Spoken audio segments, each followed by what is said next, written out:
The Banshee, from Ban, meaning a woman, and she, meaning a fairy, is a attendant fairy that follows the old families, and none but them, and wails before death. Many have seen her as she goes wailing and clapping her hands. The keen, the funeral cry of the peasantry, is said to be an imitation of her cry. When more than one banshee is present, and they wail and sing in chorus, it is for the death of some holy or great one. An omen that sometimes accompanies the banshee is the coach bar, the immense black coach mounted by a coffin and drawn by headless horses driven by the Dullahan. It will go rumbling to your door, and if you open it, according to the crocker, a basin of blood will be thrown in your face. These headless phantoms are found elsewhere in Ireland. In 1807, 2 of the sentries stationed outside St. James's Park died of fright. A headless woman, the upper part of her body naked, used to pass at midnight on the scale railings. After a time, the sentries were stationed no longer at the haunted spot. In Norway, the heads of corpses were cut off to make their ghosts feeble. Thus came into existence the Dullahans.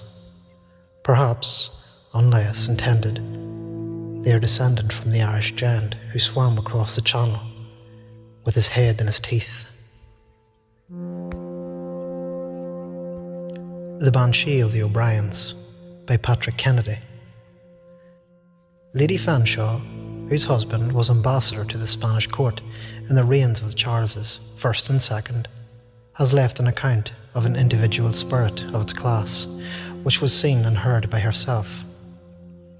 Being on a visit at the house of Lady Honora O'Brien, and having one night retired to rest, she was awakened about 1 o'clock by a noise outside one of the windows. She arose, withdrew the curtains, and beheld, by the light of the moon, a female figure leaning in through the open casement. She was of a ghastly complexion, had long red hair, and was enveloped in a white gown. She uttered a couple of words in a loud, strange tone, and then with a sigh, resembling the rushing of the wind, she disappeared. Her substance seemed of the consistence of dense air, and so awful was the effect produced on the lady that she fainted outright.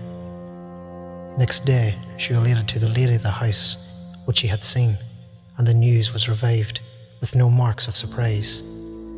"My cousin," she said, "whose ancestors owned the house, died at 2 o'clock this morning, and, as is the case with the rest of the family, the Banshee was heard wailing every night during his illness.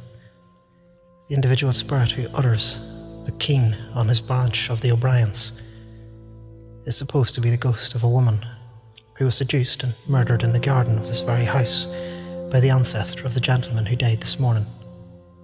He flung her body into the river and under the window. So the voice and the appearance of this wailer caused more terror than those of the other spirits, with whose grief there is no blending of revenge.